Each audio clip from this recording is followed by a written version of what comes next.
Kalian pengen nggak bisa ngomong sama binatang kayak Eliza dari kartun The Wild Thornberrys atau kayak Nabi Sulaiman? Tapi bentar deh, emang bisa nggak sih manusia ngomong pakai bahasa binatang? Di video sebelumnya gue udah bahas bahwa binatang itu sebenarnya nggak bisa dibilang punya bahasa.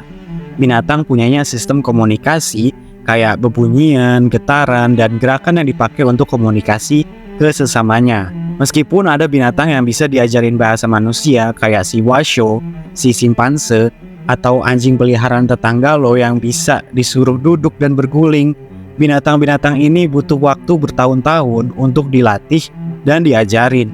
Itu pun kemampuan mereka masih sangat minim. Jadi, kayaknya bakalan capek banget kalau ngajarin binatang bahasa manusia. Gimana kalau manusianya aja yang belajar bahasa atau sistem komunikasi binatang? Bisa nggak ya? Mari coba kita bahas di Bahas Bahasa. Well, mungkin kita pernah dengar kisah tentang manusia yang bisa komunikasi sama binatang kayak Eliza dari The Wild Thornberrys dan Nabi Sulaiman. Tapi sebenarnya, dari segi linguistik dan sains, manusia dan binatang itu punya anatomi tubuh yang berbeda. Gue bisa produksi suara dari mulut dan tenggorokan gue dan ngomong kayak gini sekarang, itu karena gue punya yang namanya traktus vokal atau vocal tract. Vocal tract manusia terdiri dari berbagai organ yang berbeda dari binatang. Alhasil, suara yang dihasilkan sama manusia juga beda dari binatang. Manusia nggak akan bisa menggonggong kayak anjing, mengeong kayak kucing, berkicau kayak burung, atau mengkrik-krik kayak jangkrik. Dan binatang pun nggak bisa produksi suara kayak seperti manusia karena kita punya sistem vocal tract yang beda. Tapi gimana dengan burung beo dan kakatua yang bisa niruin suara manusia?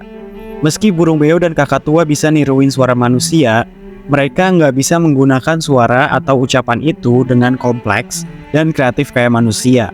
Apakah burung beo dan kakatua bisa ngomong depan kamera dan bikin konten kayak gue? Enggak kan? Kenapa? Itu karena otak binatang juga beda dengan otak manusia. Meski suaranya diproduksi di mulut dan tenggorokan, tapi bahasa manusia itu diatur di otak.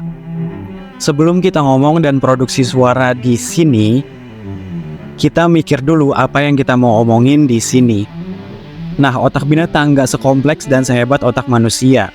Otak binatang nggak bisa memproduksi, mempelajari, dan memahami bahasa manusia. Sekalipun kita bisa niruin suara-suara binatang pakai teknologi kita untuk komunikasi sama mereka, otak mereka belum tentu bisa nangkep makna yang sama dengan apa yang kita maksud. Kita bisa nyuruh anjing kita untuk duduk atau berguling, nyuruh kucing kita untuk buang air di litter box. Tapi ya udah, itu semua hanya perintah sederhana lewat pelatihan yang diulang-ulang dalam waktu yang lama. Mereka, binatang, gak akan ngerti kalau kita ajar diskusi tentang kenapa kita harus boikot produk Zionis atau kenapa kita harus siap-siap nyongsong Orde Baru yang kedua. Jadi kesimpulannya, binatang nggak bisa bahasa manusia dan manusia juga nggak bisa ngikutin sistem komunikasi atau bahasa binatang. Dan itu dia tadi Bahas Bahasa.